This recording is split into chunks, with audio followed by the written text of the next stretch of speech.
Well, hi, everybody. This is Michael, and welcome to the LoveWorks Dreamers and Doers podcast. We are bringing you today episode number 53.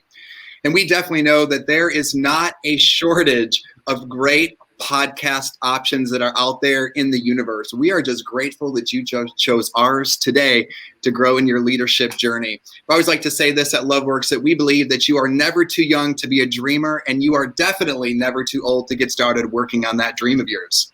That is absolutely right. And our hope with Dreamers and Doers is that each week our special guest is going to connect with you wherever you find yourself today, and they're going to inspire you to become the best version of yourself for tomorrow. I love that. And there's one thing, Carolyn, that we have heard guest after guest, episode after episode. It has been our guest appetite for personal growth. But here's the thing with personal growth in our leadership journey is that we all do it differently. There's not an A plus B equals.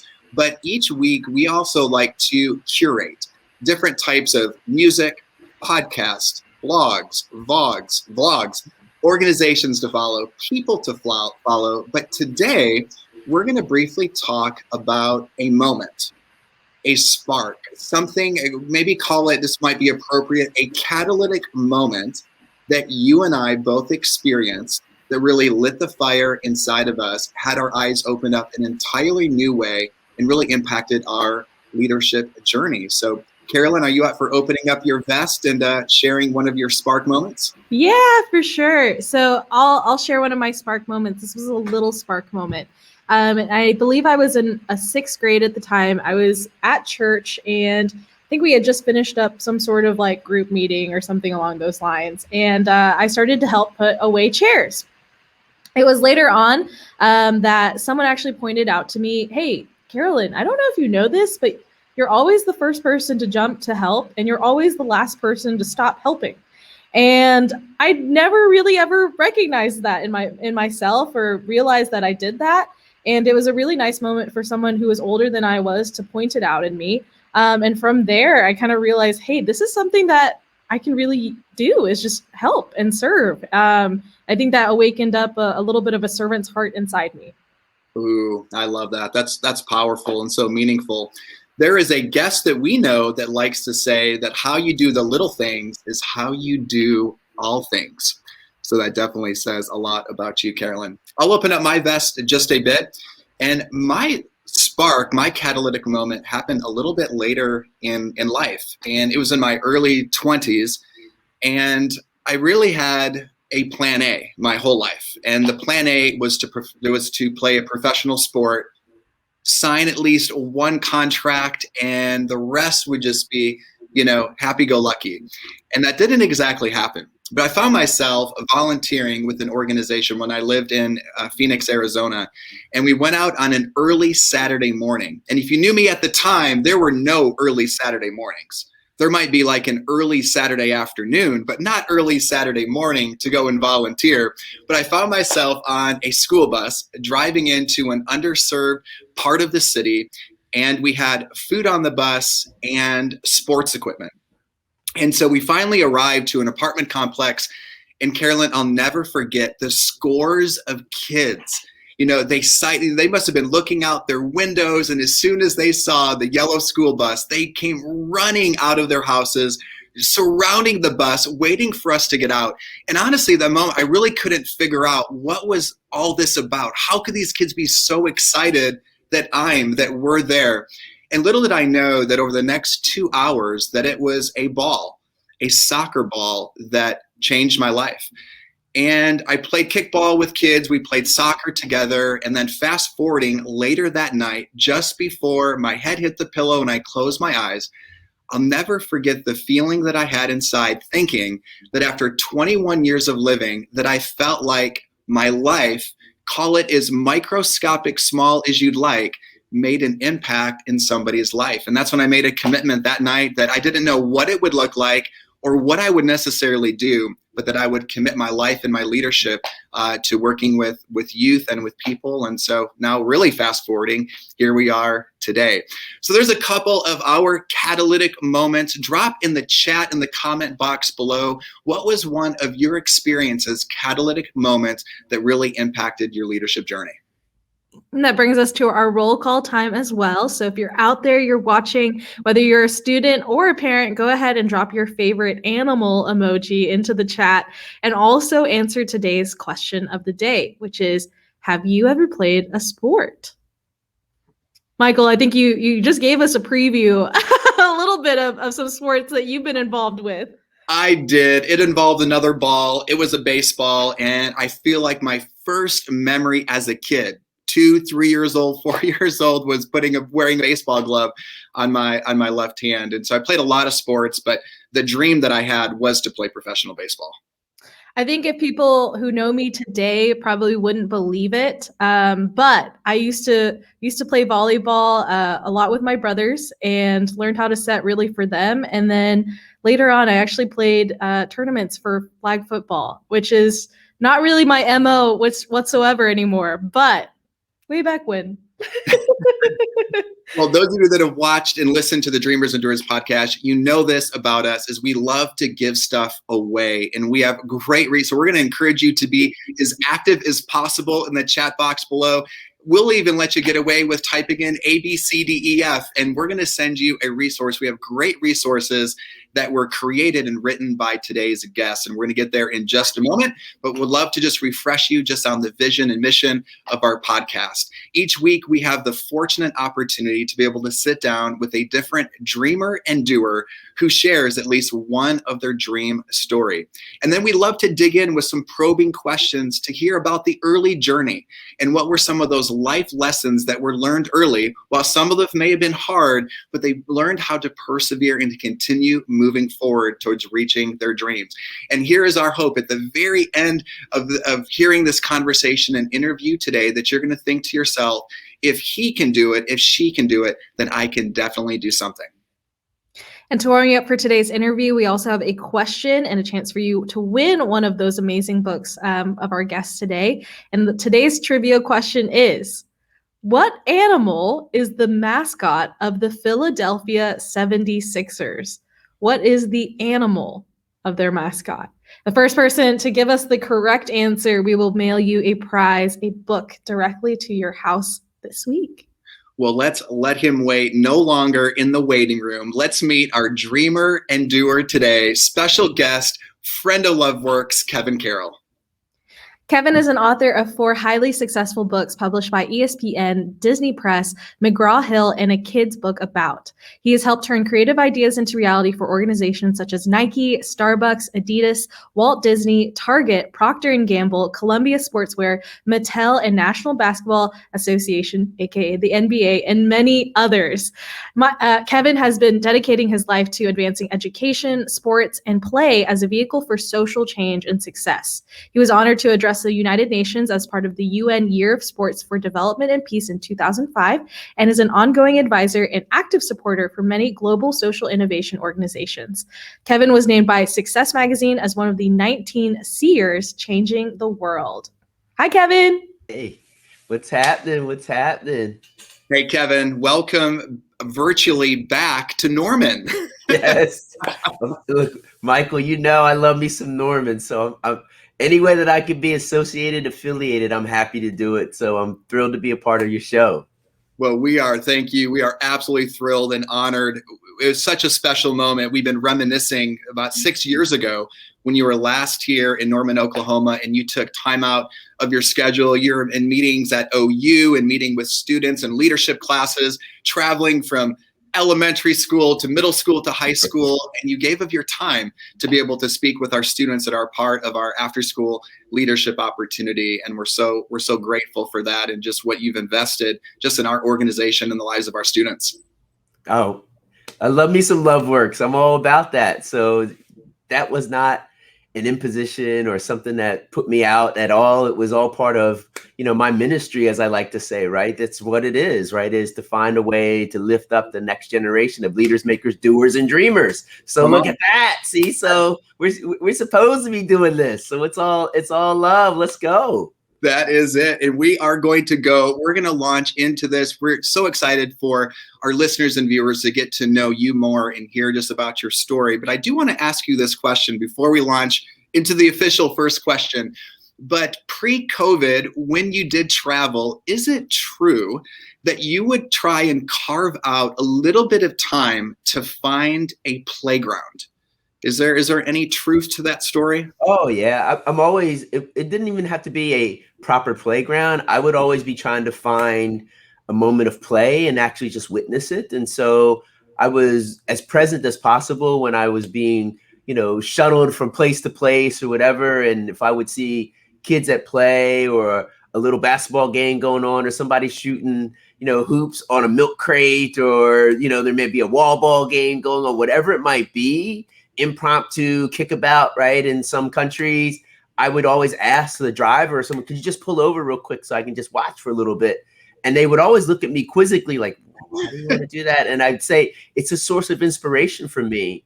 It lets me see and understand that what I believe in is true. It validates it, right? That we all speak ball, that play and sports are everywhere, and it's a language all its own, and that we can find that anywhere we go, no matter where we go in the world. So absolutely, it is something that I actively practice. It doesn't always play out, but my head's on a swivel all the time looking for it, for sure. Love it. I love that. That's such great. What a great mindset to always be looking for play. Well, Kevin, welcome to the Dreamers and Doers podcast. We always love to start off with this question because we're known as dreamers and doers, and we definitely see you as someone who is a big dreamer, but also who actually takes action and does that dream. But we wanted to start with this and just ask, which one do you consider yourself comes more naturally? Are you more natural dreamer or more natural doer? I think I'm more natural a dreamer because I had great imagination as a kid. The doer part came as I started to learn and grow, but also having someone enter my life that actually started demanding of me outcomes from my dreams. So I think that was a big part of it, is that I always had ideas, right? But I didn't learn the secret ingredient to manifesting an idea, a hope, a dream, an aspiration was action. Right. And so that is the work of a doer, right? Is action. So my best friend's mom was the one who taught me that. Right. And she would always answer any of my ideas, dreams. Miss Lane was her name, with why not? Right. That was always her response. But then the next thing she would say is, don't talk about it, be about it. There's lots of talkers and very few doers. Which one are you? So that's where I started to learn that I had to take action. But then the other piece she actually threw in there was, I'm going to check to see what you do with that. So she held me accountable. And I've had an opportunity to interview some really learned people around this. Miss Lane was supportive plus demanding of me. And that's the key, right? Is if we can find people in our life that are supportive plus demanding of us, that's how you can learn to thrive. That's how you can learn to turn hopes and dreams and ideas into reality. So how do you surround yourself with people who are supportive plus demanding? I think that's the key. And so Miss Lane was that first person that helped me with that. So good, Kevin. No, that makes a lot of sense. And I feel like as a society, I feel like something that we do well and we lean towards the supportive side. Yeah. I think we do a pretty good job.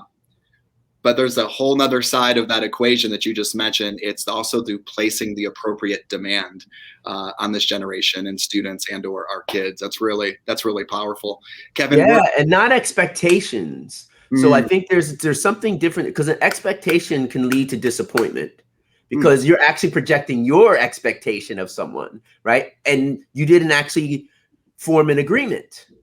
So you need to form an agreement with that person. And so I think that's the key, right? It's not because we project, look, I'm a parent, right? So I project my expectations on my kids. I expect you. We say it all the time, right? And then, of course, what do? They disappoint you, right? They let you down. And then not till I was older that I realized, like, I was setting them up for failure because I was projecting my expectation, but we didn't have a discussion about, well, what are yours? And so let's find common ground. And let's find this place of agreement so that you won't break your own promise to yourself.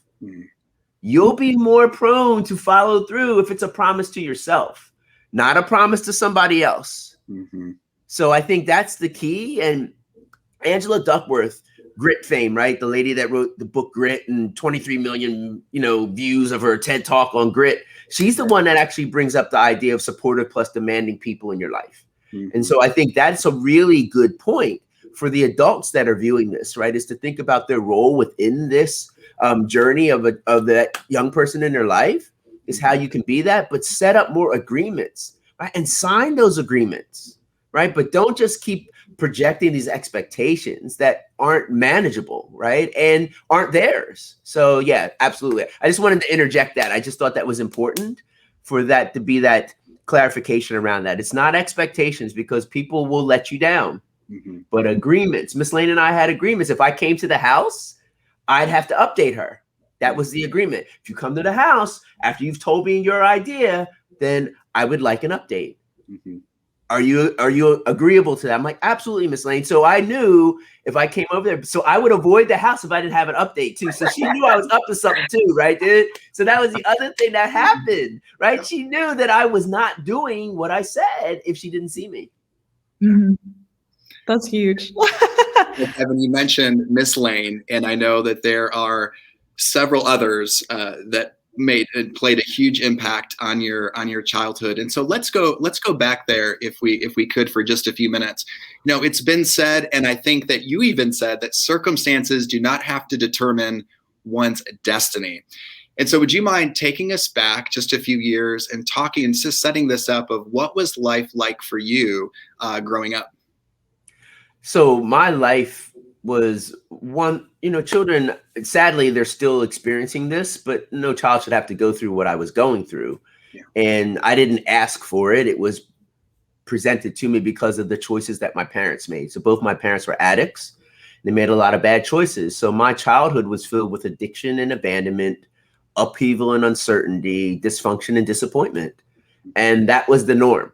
And that didn't change until my grandparents rescued us from a really bad situation where my mom had left us in a trailer for 5 days. My older brother was 8. I was only 6. My little brother was 3.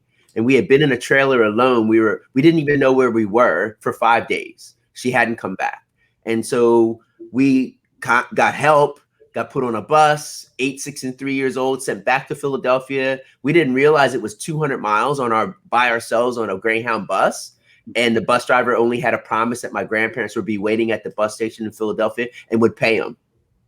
So we weren't really aware of the danger we were in, how precarious this was. We were just doing what we were told, but we knew we were going back to a safe place, my grandparents' house. And that's all we wanted. And so I think understanding how to navigate all of that early in my life, and choosing, right? My choice was I wasn't going to be a victim. I was going to be a fighter. That was my choice. My parents made their choice. I made my choice. And so I think that decision to be an optimist, not a pessimist, which I think goes back to me being a dreamer first, then learning to be a doer. I think that all stems from those circumstances. Where would you say that moment was, Kevin, that you decided, you're not going to be a victim and you're going to choose optimism and hope? Oh, I was 6 years old. 6 years old. That's when it happened. I mean, when I got back to my grandparents' house, and we were all sitting there and we're getting basically told by my grandparents what the situation was going to be. My mom was not going to get us back. They were going to do the best they could. But to hear this from your grandparents, but you're going to have to raise yourself. Imagine hearing that at 6 years old. And it wasn't in a mean way or anything. It was a reality. They were older. And they said, you're going to have to do a lot of this on your own. And so I made a choice that I'm not going to let my circumstances dictate my destiny, right? I'm going to have some fight in me. And so that's where I got my little attitude. I'll show you, right? Because I would hear the social workers check on us and say things to my grandparents like, don't expect much. I remember sitting at the top of steps. I'll show you. I'll show you. So I think that's where I made that decision. And then all these other things played out as a result of that innocent moment of inspiration and that decision to be an optimist, not a pessimist, to be a fighter, not a victim. And we're going to get into a few of those other things. But Kevin, I've heard you say that at around age 6 that you found a few things. You found books, you found a ball, even on your new podcast. cataglyphs, you found some misguided geniuses. Would you mind whatever you want to talk about? It could be books, it could be the ball that you found, it could be the misguided geniuses, but you needed to begin to take action. So you made a decision and then you started taking action. What did that look like for you? So the ball was the first thing. That's play. So when Carolyn actually asked, right, around that question, like, did you ever play a sport? I played every sport. Yeah. Every sport. But it was never for trophies, never for first place, never for medals, always for belonging, always for connecting, always for being a part of a team. I loved being a part of a team because it was like family for me. So I loved that I was connected and I belonged somewhere. So that was first. So the ball was first. The playground was that first safe place. Then I got my public library card. That's where books entered. Where the Wild Things Are was the first book I took out of the public library. And that book set off my academic journey. I loved reading. And I didn't learn this till I was much older, that reading, when you're a good, strong reader in your youth, especially before fourth grade, you tend to be a good student, right? You learn to read up to fourth grade, then you read to learn after that.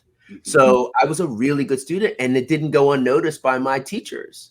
So they poured into me. And then there was the betterment piece, right? This crazy community of people. So Miss Lane, she was, the normal kind of person. But then I had, some grimy kind of misguided geniuses, I like to call them, in our neighborhood that were, they weren't the most upstanding citizens, but they meant well by me. Yeah. And they saw something in me. And they poured into me whatever they could, from guidance and insights to little quotes, and sometimes just grab me by the back of my neck and saying, "Where are you going? You don't need to be hanging out with those kids. They're not up to anything. They're no good. Aren't you supposed to be at practice? Yes, go." So I think they, and they were drug dealers and users, war veterans, kids' parents.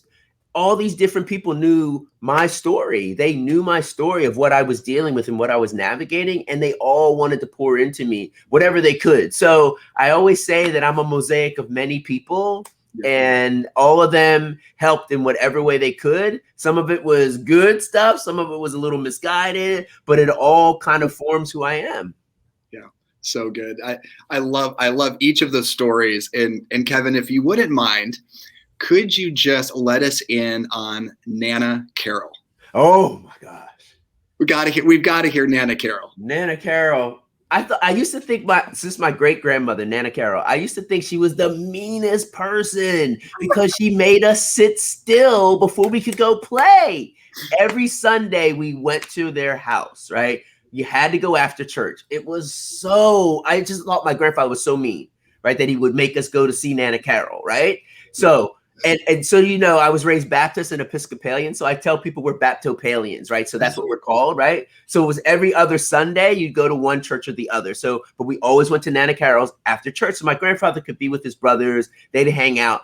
So we'd always have to go upstairs and say hello to Nana Carroll before we could go out and play. It was the rule. Mm-hmm. I hated going to see her because she made us sit still for 5 minutes. It was torture. It was so mean to me as a 6, 7, 8, 9, 10-year-old. I thought it was so mean, right? I even went and did the math, and I said to her one time, "Nana Carroll, that's 300 seconds. She says, "Yes, it is. And you will sit still a little longer today." Oh, right. So, but what I discovered later in life, what she was teaching me, was how to be still and be present. How to be present. As she would say, be where your feet are. She would teach us how to be still. And she was basically teaching me how to do meditation, just to how to calm my body, right? Just to how to slow down a little bit. And what I started to learn as I started to settle down and lean into it more was I could actually see with my ears, if you will. Right? That I could hear things, I could observe things with my ears that I wasn't necessarily aware of because I was still. And so she taught me how to be present and to be really in the moment and the importance of that. And so that's what I think Nana Carroll was so instrumental in. But in the moment, though, I was not feeling Nana Carroll at all, right? Yes, and she knew I was the wiggly one, right? I was the wiggly one, and so she would always keep her hand on me. She She would never keep her hand on my brothers, but me, always had her hand on me the whole 5 minutes. Yes. Oh, so I good. love that. Kevin, that's a little glimpse into, what you were like as a kid, and learning about you. Of course, we hear that you were always chasing some sort of ball, which may have been a distraction, maybe in school as well. Can you tell us more about just like you finding this passion for balls and really for sports and where that led you? And that was not always so welcome in school, right? That I dreamt about sports, imagined I was going to be in sports. Michael, you and I had that shared thing, right? That I thought I was going to be a professional athlete, right? And I would write every paper about that. And of course, I would get discouraged by teachers. And so there was one point where my grandmother actually wrote a note back to a teacher because a teacher actually tried to discourage me from thinking about sports so much. And my mom, that's my grandmother. So there's Nana Carroll is different, right? So there's differentiation here. Nana was great grandma. Mum was my grandmother. So my mum wrote a note back and pinned it on my shirt. So I walked back into school and I said, I got a note for you, right? And so I pointed to the teacher. She unpins it and it says, and my grandmother wrote, if that's what he loves, so be it. Yes. So when my grandmother gave me permission to love that and to be passionate about that, and it wasn't wrong, it was the unlock for me. It unlocked all the possibilities. I didn't know what I was going to do with sports. I just knew I was going to be around sports. I honestly thought I was going to be this athlete. Little did I know that my intellect and my smarts would actually get me there. But I loved playing sports, but it was never trophies, medals, or first place. It wasn't about that at all. It's about being a part of a team. I loved being part of a team. I loved being connected. And I was this kind of athlete, and Michael and Carroll, you both will appreciate this. I was super generous when I played, right? I wasn't looking for the glory. I wanted you to shine. And I learned if you shine, I shine. Because you're going to come back and give me love for that pass, right? For that assist, right? For me to let you take the shot, right? You would love me for that. And you would keep inviting me to come back and play. And that's all I wanted, right? Was to be a part of it. I didn't want to be excluded. I wanted to be invited. And so that's what I learned to do. And so sports was always about connecting and belonging and being a part of. And it was never about my own personal glory. I had a lot of success playing sports, but it was never anything that I stood out and said, look at me. I didn't want people to actually look at me like that because I got worried if they looked at me too long, they'd ask a question I couldn't answer. So I did battle with self-esteem as a kid. It was hard. I was always, that was right with me, right? Was all those circumstances. And I didn't want people to know, but I also didn't want them to treat me differently. So I fought my self-esteem a lot when I was a kid. And I know that there's viewers out there, right? Some of the young people that are watching, that is a challenge, right? Is to love yourself. And so I fought with that a lot as a kid. It was not easy for me, but Miss Lane was the person who kept encouraging me. And then teachers, right? And educators and people noticed my gifts and talents. And that started lifting me up more, right? And I didn't want to be shy, right? Or hide, right? Oh, I've got something. I'm good at something, right? And so that other stuff isn't me. It doesn't define me. And so that was a big part of it too, was sports allowed me to elevate myself beyond my circumstances and not let my circumstances dictate my destiny. So I found a way to rise above my circumstances through sports. Yeah. Oh, I love that. Wow. That note of permission story is so powerful. When I heard you say it the first time, and we had the opportunity to have you speak here with our students, are part of our leadership program, it always makes me think of the story that's told about Walt Disney. Yes. When he may have been in the first grade or second grade, and there was a coloring assignment that they were working on, and the teacher looked over his shoulder and made a comment about the way that he was drawing faces inside the pictures of the flowers. And she tried to deter him, and said, well, plants don't have faces. And he paused, and as the story is told, maybe exaggerated over the years, looked back up at her and said, well, mine do. And he kept drawing. Yes, right. Honestly, yes. But what a moment though to experience. I think that permission and that freedom. Kevin, it's going to be hard to me as we work forward in your story. We're going to get to, and I know our students want to hear about Nike. They want to hear about what you're currently doing. It's going to be difficult for us to, I guess, move past the story of pots and pans. So I guess some of our listeners are going to have to go back and listen to Cataglyphs to listen to that episode about pots and pans. But can you talk Earl?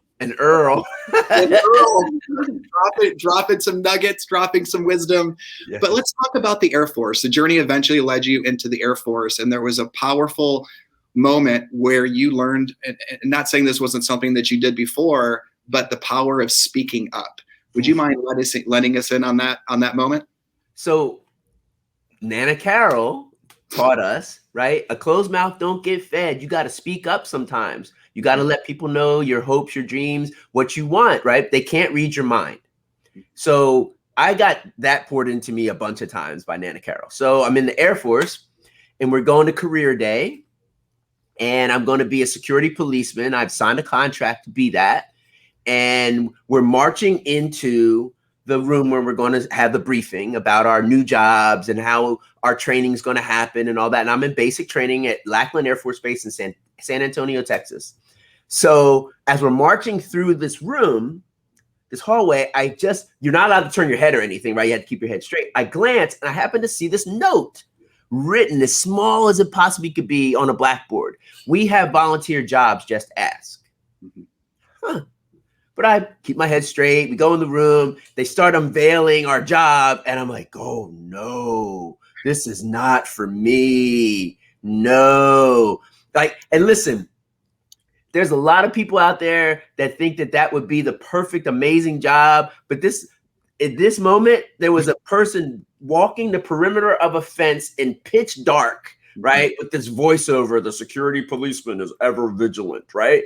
And he's got a parka pulled all the way up, like you can barely see his face, right? It's freezing cold. I have no idea where he is, but it's cold, like in the picture. Like, I don't want this job. I don't want this job. I don't want this job. So I raise my hand in the middle of the briefing. You are not supposed to do that. What do you want?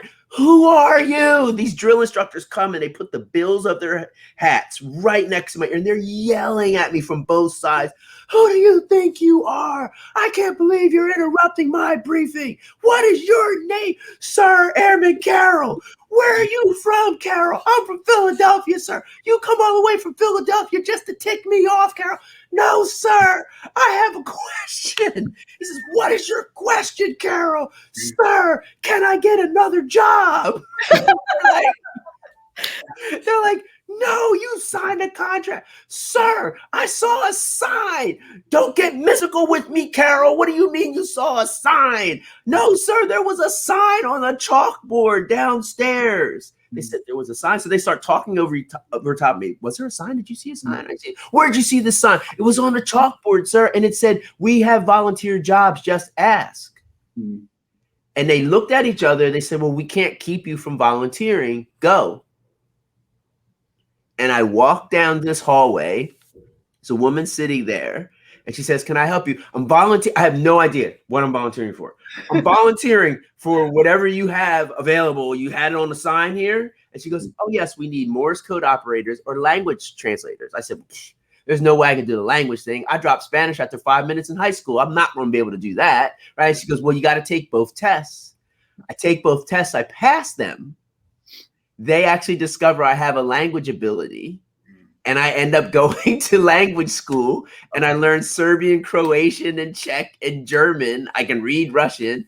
But the irony of all that story, Michael and Carolyn, is I actually never forgot that 5 minutes of Spanish from high school. Es Susana en casa, no la cocina. Donde está la sala, no la cocina. So I still remembered it. Wow. So I always had it in me. It had to be drawn out of me, this other little gift or talent that I had. But that would have never been discovered if I hadn't spoken up. Yeah. And so speak up. A closed mouth don't get fed. Sometimes you have to have the courage to speak up for something, but you need to be able to back it up also. Yeah. Right. So it's not just a matter of being flippant, right, and back talking someone. You need to have a reason why, and it needs to be really, really clear why you are pushing back. Right. And not in a defiant way, right, but in a way where I want to raise my game. I can be better. I can do better. So I think that's what I discovered by speaking up. But that I don't necessarily recommend that in the military, because it won't always turn out that way. That's hilarious. Oh gosh. Yeah, it's really hard for me to speak up. So I think I probably would have been an airman for the rest of my life or something. You're walking that perimeter of that fence for sure. Well, Kevin, you just talked about 5 minutes that completely changed your trajectory in your life. Let's talk about another 5 minutes. And there was a 5-minute moment of you talking to youth while you were with the 76ers. So after the Air Force, you actually were one of the first athletic trainers for the 76ers. And you were speaking to the youth, which actually led you to Nike. So can you tell us a little bit more about that and just kind of your unusual start at Nike is what we've heard. So yeah, it was once again, right? These anomaly, these unexpected things happen to me a lot. Mm-hmm. But let's go back to my childhood. That was an unexpected thing, right? Being placed on the bus, right? And sent back to my grandparents. So the unexpected became more normal for me, right? And I was present to see these things and see opportunities, but I also was reluctant sometimes too, like to surrender to things or accept things too. So the Nike thing, look, I'm the third Black trainer in history of the NBA for my hometown team, the Philadelphia 76ers. Michael, I made it to the league, right? So I made it to the league, not as an athlete, but as an athletic trainer. Right. And I'm running the whole sports medicine program for the 76ers. And it's amazing. Right. My two sons are ball boys. I'm thinking like, I have arrived. This is so good. And I get invited to speak at this youth event sponsored by Nike in Trenton, New Jersey. And I go out there. There's like 600 kids out there. And on the stage with me is Ahmad Rashad, Spike Lee, Quinn Buckner. Tell the kids, Google them. You'll figure out they're really kind of big deals, right? Especially Spike Lee and Ahmad Rashad, right? And then there's a guy from Nike. His name is Howard White. So they asked me to be the first speaker. And I speak to these 600 kids. I actually drop a little Serbian on them. I talk about some of my rules, some of the things that I believe in, some things I've learned, right? I finish and I turn around and Spike Lee says, "We're supposed to follow that?" And I get grabbed by the elbow by Howard White from Nike, and he pulls me aside. He says, "Hey, you're going to be at Nike one day." And I remember I was so flippant with him. I was like, "I'm going to be at Nike to work at your gym?" Mm-hmm. The head athletic trainer for the 76ers, man. I ain't leaving this. This is it. I've arrived. Mm-hmm. Right? He says, "You're going to be at Nike one day." Mm-hmm. Howard White goes back and tells some people at Nike about me. And he starts creating these consulting opportunities with Nike designers. Little did I know they were already starting to interview me for a possible role there. And 2 years later, I end up at Nike and I leave the 76ers and everyone, literally people are saying, "Are you going to go work at the gym at Nike?" I said, "No, actually, I'm going to create my own position there." They're like, "What? How are you going to do that?" Right. And so that's what ended up happening. But I was with the 76ers from 95 to 97. And then I ended up going to Nike in 97 and working there for 7 years. Wow. I'm impressed that Spike Lee was still left standing on the stage. If I was on that stage, I would have hightailed my way back out to the car. That's one of those funny things. I've only run into him like one or two other times, and he always remembers it. Like, he always remembers it. Like, "Hey, ain't you that guy that speaks some languages?" Yeah. Like, yes. Weren't you at that event in Trenton? Yes. He goes, I've been telling so many people they think you're a unicorn. They don't think you're real at all, right? I need to bring you with me sometime to just show right at a party. Like, no, this is the guy I was telling you about. This is the guy right here. Yes. Well, I mean, yeah, there's not a lot of Black men from Philadelphia that speak fluent Serbian, Croatian, and Czech. So that's not a normal thing, I think. Wow. Kevin, when you were asked to speak, you were the first one to speak in front of 600 to 700 youth. You stood there prepared. And something that we talk a lot about with our students is, failure to prepare is preparing yourself to fail. How did you prepare yourself for that moment? And when I hear this story, I just think to myself, is it even a challenge to our students that like now is the opportunity for you to prepare for your 5 minutes, because you just never know when you're going to be called upon and that 5-minute opportunity is going to present itself. So any thoughts that you'd share just on how you prepared yourself for that moment? So this goes back to sports. You shouldn't be getting ready. You should stay ready. You shouldn't be getting ready. You should stay ready. So I learned to stay ready. And I, did a lot of youth events, and I had a fun thing when I first started doing youth events. I came out, I didn't have any props or anything, and everybody enjoyed it though, right? And I said, oh, but I could be better. So the next time I had a boom box, right? I'm playing like music when I come out, right? And everybody's having a little bit of fun. I'm like, oh, but I could do better. So I was always looking at how I could raise my game, which means that I always had this attitude of always trying to improve, always trying to get better, which means that I would always be practicing. I'd always be working on my craft, always trying to get better at it. It was the same thing with sports medicine, athletic training, Nike. How could I get better? And so that actively practicing my craft and understanding that you can always level up, you could always raise your game, has always been my mindset. But I go all the way back to, coaches, right? Is the idea the best ability is availability, right? I had one coach that would say that, got to be available. The only way you can be available is you got to be ready. So stay ready. So I'm always practicing. I'm always working on it. I'm always trying to find a way to get better. And there is this thing, Michael and Carolyn, you might know this term, beginner's mind. Having this beginner's mind, right? This openness and eagerness to discovering things, right? And so I'm always open and eager to discover something around my gifts and talents to get better. So I'm always trying to improve. Tim Duncan has a great quote, good, better, best. Never let it rest till your good is better and your better is best. Boom. So that's the way I do it. So I think that's the attitude you need, so that when someone says out of the blue, hey, I've got this opportunity, you ready for this? Absolutely. Let's go. Let's go. Right. Versus, well, I need a couple of days. Well, a couple of days, somebody else is going to get that. Right. So how do you stay ready? Right. And I think that goes back to discipline, passion, purpose, intention. All those things matter. So don't talk about it, be about it. Right. That's what it all boils down to. That's good. Well, let's talk about opportunity. So you're known today as Catalyst, Kevin Catalyst with a K, but while at Nike, you were known as the mayor. The vast majority of us, Kevin, as you know, the closest we're going to get to Nike and or Phil Knight is either wearing the tennis shoes or reading Shoe Dog. But you had a privilege and an opportunity to meet with him fairly frequently. But the moment came within 6 to 7 years of your time at Nike to move on. And could you let us in on that conversation, but then ultimately what ended up leading you into the next part of your journey and what you're doing today? So I think it's interesting. That relationship with Phil Knight was serendipity. It wasn't planned. I didn't have any aspirations for certain titles or anything at Nike. I wanted influence without title. I wanted to have reach and impact without that title being behind me. I wanted people to rally around my ideas because of, hey, you're real. You're good people. You've got great intentions. But I brought that same attitude to Nike. If you shine, I shine.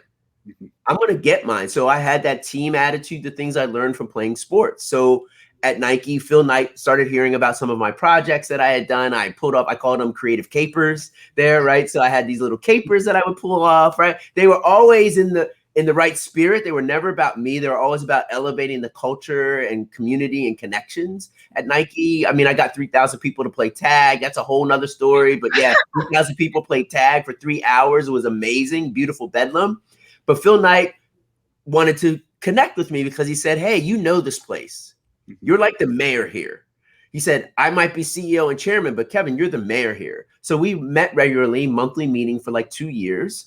And there came a point where I had a chance to leave, but I really was conflicted because I loved my time there. I loved being there. I had all the freedom I wanted. And it was rare, right? In a big organization like that, for someone to have the level of freedom that I had. But my whole intention was elevating others. So I sit down with him and I explain the situation that I'm in. I'm really conflicted. I love it here. And he goes, Carroll, I don't let talent leave here. And then he pauses, right? I'm like, okay. He goes, You'll be the third person I tell they should go. We would be selfish to keep you. You've got bigger work to do. So go forth and prosper, basically, is what he told me. And I left Nike in 2004, and I've been on my own ever since. And I think, one of the things that I had to speak up. I was explaining what was going on, but I also was prepared to leave. I was also prepared to stay, but I needed some guidance. I needed someone to help me kind of make that decision, maybe lovingly shove me towards my destiny. And he was being supportive, but also demanding of me.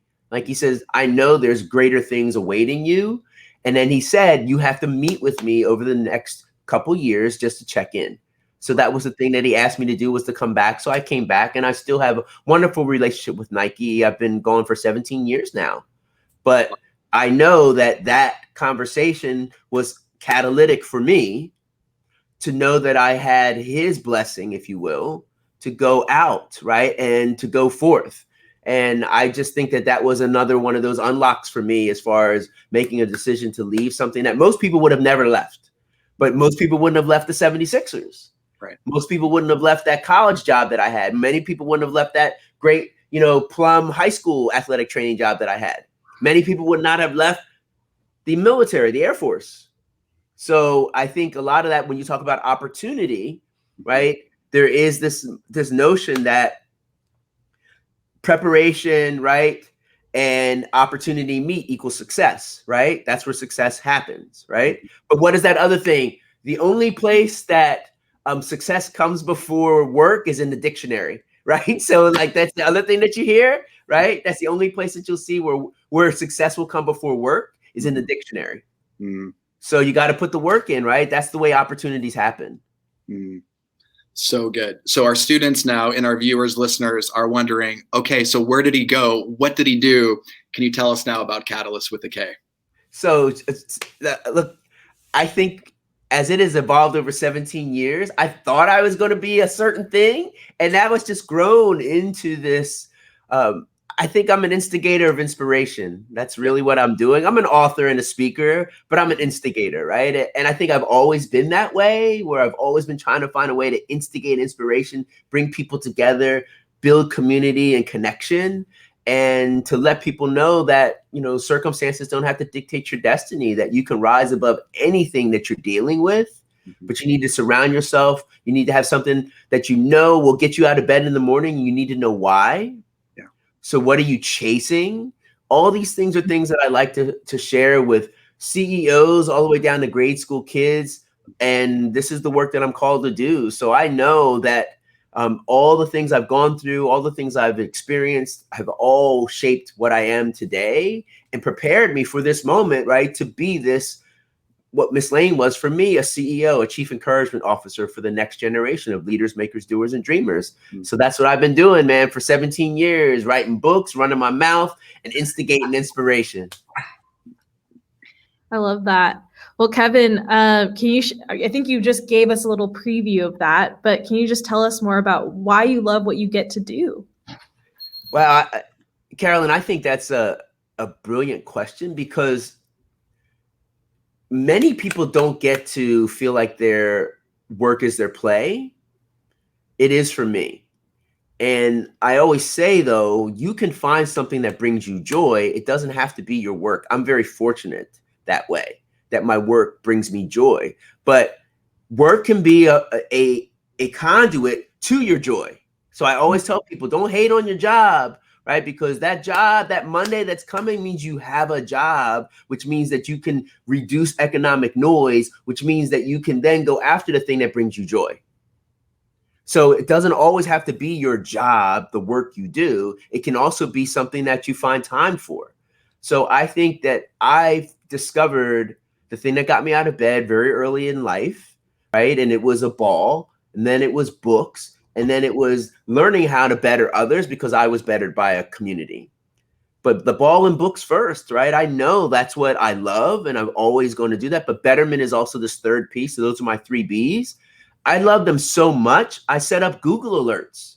I literally have my Google alerts set up so that I find out what's happening around the ball, sports and play, books, literature and education, and betterment. Who's bettering the human condition?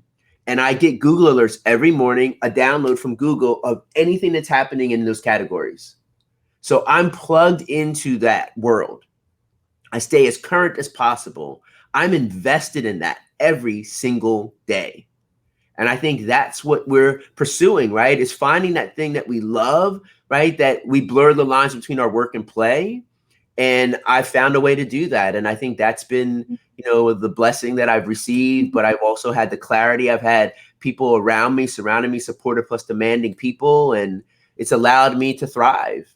But I always like to impress upon people, this is available for you too. This is not exclusive to me because I got lucky, right? Which a lot of people would like to point out, oh, you just got lucky. I'm like, dude, it ain't got nothing to do with that. Nothing to do with that. It's about passion, purpose, and intention, right? And I know what I'm passionate about. I know what my purpose is, right? And I stay very intentional about it. My grandfather would say, pay attention to your intention. Pay attention to your intention. If your intention is to lift up others, to inspire others, to work on X, Y, or Z, whatever that might be, then pay attention to that and be intentional about it. And so I think that's what's allowed me to blur the lines between my work and play and to find what I love and be invested in that every single day. It's been really amazing that I get to do what I do every day. And my wife, what did she say the other day? She said something like, even during the pandemic, like, you don't have bad days. I said, I have days where I'll pause and ponder a little harder, but I do not allow myself to go down that rabbit hole. Positivity for the win, FTW, positivity for the win. That's the way I am, right? I doubled down on optimism during the pandemic. I did. I actually took 5 courses through Coursera and got a specialization in positive psychology. I wanted to understand the science behind this attitude I have, right? So that if you come at me, I'm bringing more smoke. I'm coming at you hard now, right? With the science behind it, right? Why I'm gritty, right? Why I have grace, why I'm optimistic. So this has helped me. So I know that my attitude, right, of grit, grace, and gratitude like that, it has served me well since I was a kid, and it will continue to serve me well. But now I got science behind me too. So I can get sciencey if you want me to. I can get a little sciencey about this too. Kevin, that's going to be a whole separate podcast that we'll shoot. Did you light up like a Christmas tree? I love that. Get sciencey with Kevin. Get sciencey with the catalyst. The catalyst. See, that's a very big chemistry term. So right? It is. Okay. See, it's already been created. We got it. Kevin, before you go to check after that red rubber ball, we have one more question for you, and then we're going to recap a couple of our favorite parts of this conversation interview, and then we have a few questions from our students. But we're going to wrap up at least this part of Dreamers and Doers with this question. I'm pretty eager to hear what you have to say. We've asked you a lot of questions learning about your story and your journey, but I'm really interested for our viewers and listeners to learn from you today. And so this is about how Kevin Carroll, and you kind of just let us in on a class that you're taking, so maybe that's part of it. But I want to hear about how Kevin Carroll is getting ready for today. And this question springs from, I believe, an interview that you heard from Jerome Powell, who is the president of the Federal Reserve. So out of all places to hear a noteworthy quote, it's from Jerome. And he said, and he was very precise in his words as you commented, he said, if we can get COVID-19 under control, if we can understand what's going on with it, we can flatten the curve, that I believe that there will be a vigorous rebound after this. I know you heard that quote last year. So since last year, how have you been getting ready and preparing yourself for today? I think, first of all, Jerome Powell, right, I think is brilliant, right? And I've done a lot of events for the Fed, so I always laugh. Greatest oxymoron ever: the Fed and fun, me, right? So the Fed and fun, right? Hilarious, yes. But I've done stuff with the Fed for years because they know they need to have some light in their lives because their work is so serious. Mm-hmm. But this idea of, hey, if the head of the Federal Reserve Bank believes that this rebound could be vigorous and could be amazing, I want to be a part of that. I want to be ready to launch into that and to be a participant, an active participant in that. So the positive psychology specialization was a big part of that, preparing for that, making sure that I keep my community tight and close and elevated and uplifted, because I've always said, if I'm not doing it for the people in my neighborhood, how dare I say I'm doing it for the world? So I need to be actively practicing what I'm espousing, what I'm preaching, what I'm talking about. That's my Rev Kev, right? So my Rev Kev happens in my neighborhood, right? So Rev Kev shows up in my neighborhood. I leave things, little morsels of motivation for neighbors, things on their porches, have conversations with the kids. So that's one of the things that I've been actively doing. And just being America's guest, right, on whatever, right? So I've always been just showing up as much as possible to bring the good word, right? To bring the good news. So I think, John Lewis talked about getting good trouble. So I want to get in good creative trouble. Yeah, that's the way that I look at it. So I've been getting in good creative trouble. I'll continue to do that. And that's how I'm getting ready for this vigorous rebound, right? And you can see glimpses of it happening. So that's what I've really been enthusiastic about and excited about. So good. Carolyn, I'm going to leave it up to you as our students are unpacking this interview here, that you can talk about what it means to get in creative trouble. Wait, it sounds like very intentional and very guided genius, if you ask me. So I like that. I'll jump That's into what's that. up, Carolyn. That's what's up. You can have that one. First one's free. Hey! So anytime, like you say, I'm getting in good creative trouble today. That's what's up. I love it. Well, Kevin, thank you, of course, just for taking the time, sharing your story today, all of the genius you really have shared with us and the wisdom. Michael and I have a lot to unpack as well as our students. And so we're going to give you a quick break. We're going to recap a little bit. If you're out there, you're listening right now, you've got questions for Kevin. Maybe it's ranging from, I don't know, what he eats to what was it like at Nike to what's his favorite animal? I don't know. Come up with some questions, drop those in the Q&A, and we'll be right back to answer those. See you in a minute, Kevin. Well, if there's anyone, Carolyn, that does not need a break, it is Kevin Carroll, because he's on his, as he calls it, his radical sabbatical. He's always ready. He is always ready. Carolyn, I know he lit a fire in you even beyond science that we started talking about at the very end. You almost lost me, but I'm back in. Good. I know we have questions that are waiting for Kevin, so you and I will be brief. I'll just encourage anyone is just to watch, listen, rewatch, listen again, this over and over and over again, because you're going to pick up something new every time you listen to it. Carolyn, if you had to highlight just one thing in part of our conversation, what sticks out to you the most? It's definitely the idea of support in demand and working with students, especially in a pandemic. Everything is kind of different. And some of the expectations, I'll even say that has kind of, I've wondered, how much can I expect from our students right now? And how can I best support them? And I love that he just said, it draws back to the accountability. And I hope it builds grit and resilience in our students that they really have been pulling through in a pandemic. I'm thinking more on that, thinking more on how I can support our students better, but also come to agreement with them on what and who do they want to become. I think that's huge. Ooh, I like that. One of the parts, there's a lot of this that hit home with me personally, but it was Kevin. He talked about it a few times. He talked about influence. And a couple people that I look up to that have written about influence have been John Maxwell and Jim Collins have written several books. And each of them have what they would call the 5 levels of influence. And each of the authors, they have different names for the 5 levels.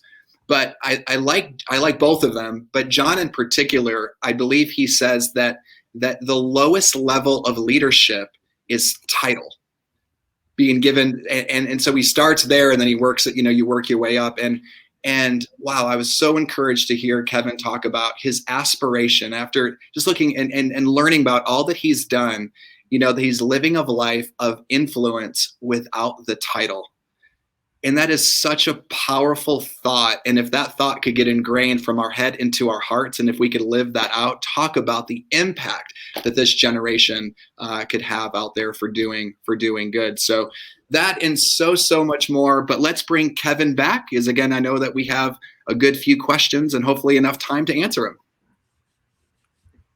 Welcome back, good, Kevin. Good. Let's go. You weren't napping on us, were you? No.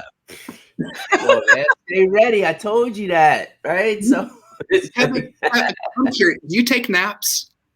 No, my wife keeps trying to encourage me to do that, but I feel worse after a nap. Like I do. I feel worse. I probably there's a lot of studies around that napping, right? There's a lot around that. And I just try to get better sleep. I don't need a lot of sleep, but I try to get really good quality sleep. Yeah, because that's the other key piece, right? Is your recovery, right? And so that's a big part of what I look into. And that's my sports medicine, my human performance background. I'm always thinking about that recovery piece because that's what helps you show up each day, right? Is how you're resting and recovering. So yeah, so naps, I'm not. I got it. My wife, she's amazing at napping, like amazing. Like nap Olympics, gold medal every time, right? Yes, she can nap like nobody's business and get up. I'm like, how do you do that? You should be taking naps. I'm like, I can't do it. So anyway. That's funny. Hey, you know how you would nudge your competition in the Wino Olympics and the Preston Playground?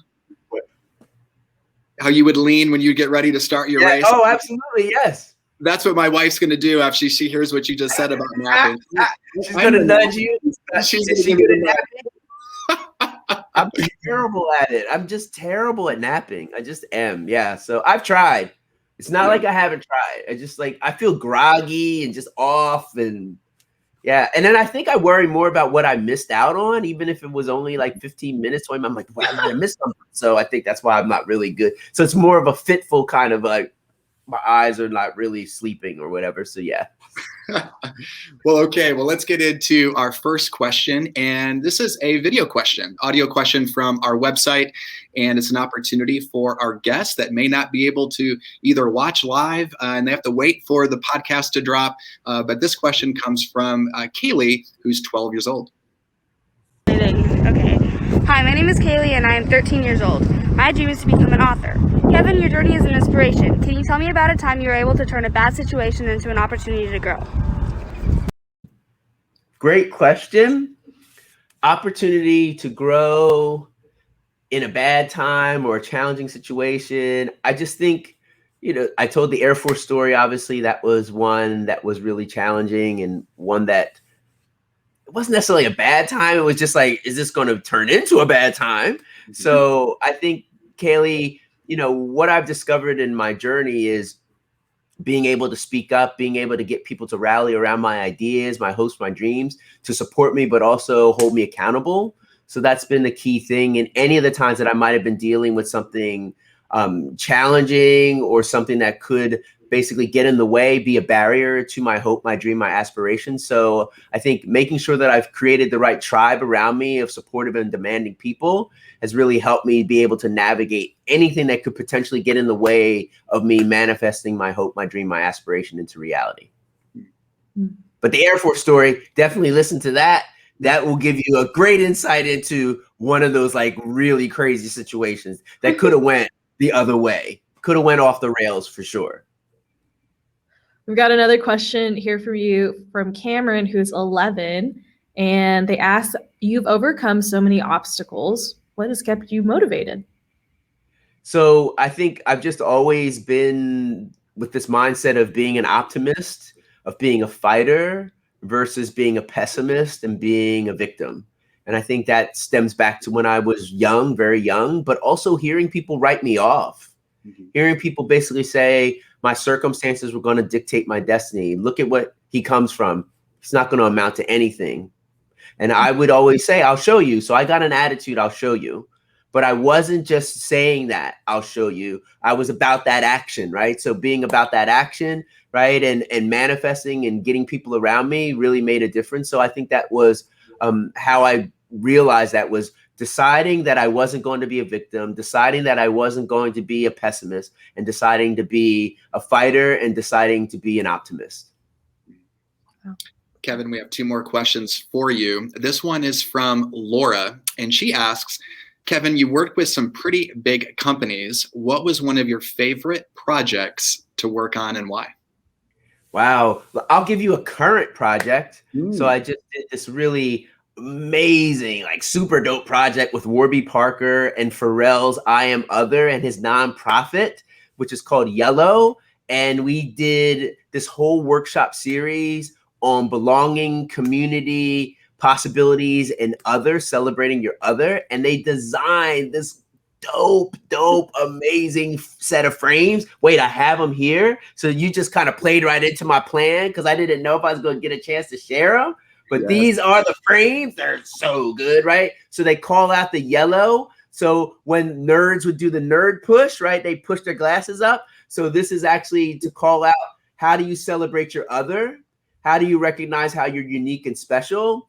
And I think that's one of the coolest ones I've done recently, is to partner with those organizations, Warby Parker, I Am Other, Team Yellow, and to get these other individuals to talk about. I got to actually interview the co-founders of Warby Parker, Dave Gilboa and Neil Blumenthal, right? So that was something that I was really proud of.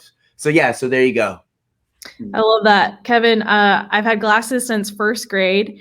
I usually wear contacts now, but I really resonate with the nerd push because even though I don't even wear the glasses anymore, it still happens when I need to focus. It like just naturally You just naturally go there. Yes, yeah. So and the project had this great name, Lens of Possibility.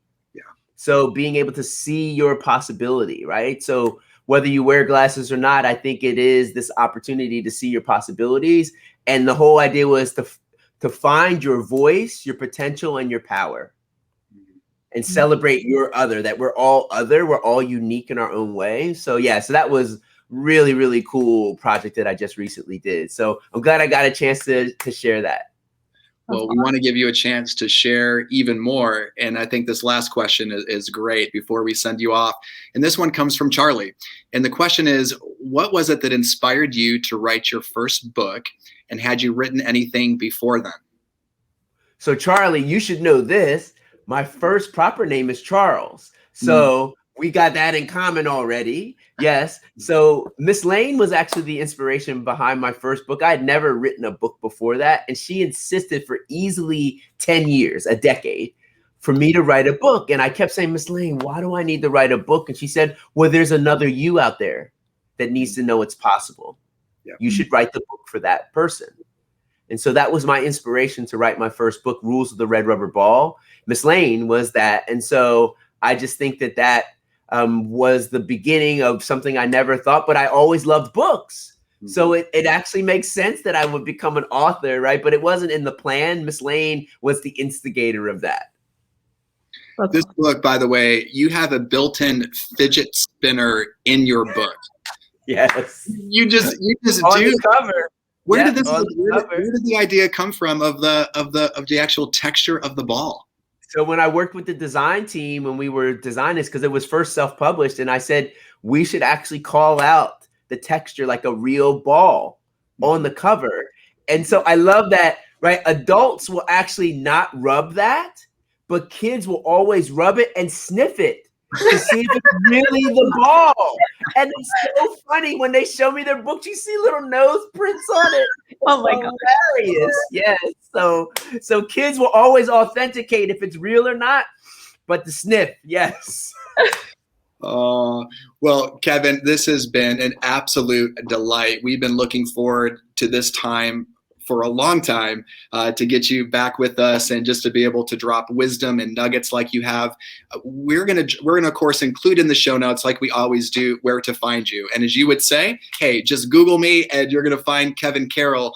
But would you mind sending us off? We've talked about the rules of the red rubber ball. You've talked about your most current project with Warby Parker, but that's not all you've been doing. So do you mind just giving us, as we send you off, just a quick snapshot of a kid's book about belonging, and then also too about your new podcast? So a kid's book about belonging, you can see it behind me here. And this is that's the oversized version. Michael's got version there. That's the oversized. That's the read out loud version behind me. But I actually am one of several authors. There's over 30 titles within that are really big, important topics for the adults in a young person's life to actually start conversations around really important topics. And so mine is about belonging, but there's a range of topics from racism to anxiety to creativity to money. And there's 30 plus topics now, all different authors. So I'm proud to have been the first author in the series besides Jelani's book on racism. Jelani Memory, who is the founder of this company, a kid's book about, was my son's first friend when we moved to Portland from Philadelphia. I've known Jelani since he was a 13-year-old. I've known him 24 years, which is pretty crazy. And he actually calls me his Miss Lane. He says I'm his encourager.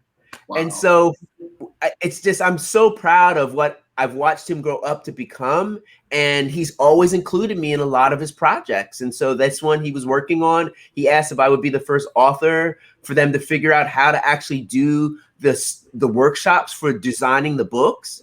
And so I was the first author to work with them. And, you know, the books got selected by Oprah for the holiday favorites of 2020, which was so crazy, right? And they've really had an amazing amount of success in a short amount of time. They launched in 2019.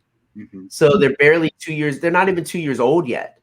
And I just think I'm so proud of what he's done, but more importantly, the messages that they're putting out into the world for the adults and kids' lives to have real conversations around really important topics. So a kid's book about series is brilliant. LeVar Burton just gave it a shout out on CNN, dude.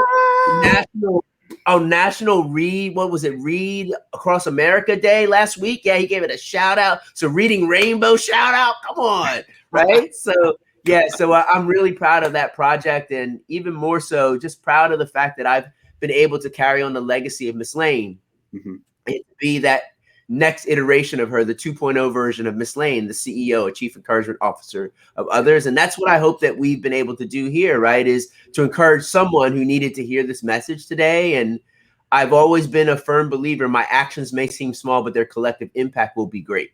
Yeah. So I'm always going to do my part. Incredible. Kevin, today's time with you has been an absolute gift. So thank you for carving out the time for us, and we are definitely better for it. I love me some Love Works. You know the deal, man. Come on, right? It's all love. It's all good. I appreciate all of you guys. Be well. Godspeed, man. Peace and play. Love you, Kevin. Thank you. I think I'm going to listen to this one quite a few times, Michael. Oh, there's no. And if that wasn't enough, then you have cataglyphs. And so you talk about binging on anything, that's where you've got to go. And you've got the audio, you have the visual side of it. It's just incredible. We want to, again, thank you so much for tuning in to this week's episode and conversation with Kevin Carroll. We always like to remind you about next week's guest. So mark your calendar. We're going to be bringing in a new friend of LoveWorks, and her name is Janelle Schroy. And you're going to love her story. She is the founder and director of Adventure Clubs, where kids ages 4 to 12 come online. They experience small group adventures in the areas of conservation, world culture, visual and performing arts, and STEM.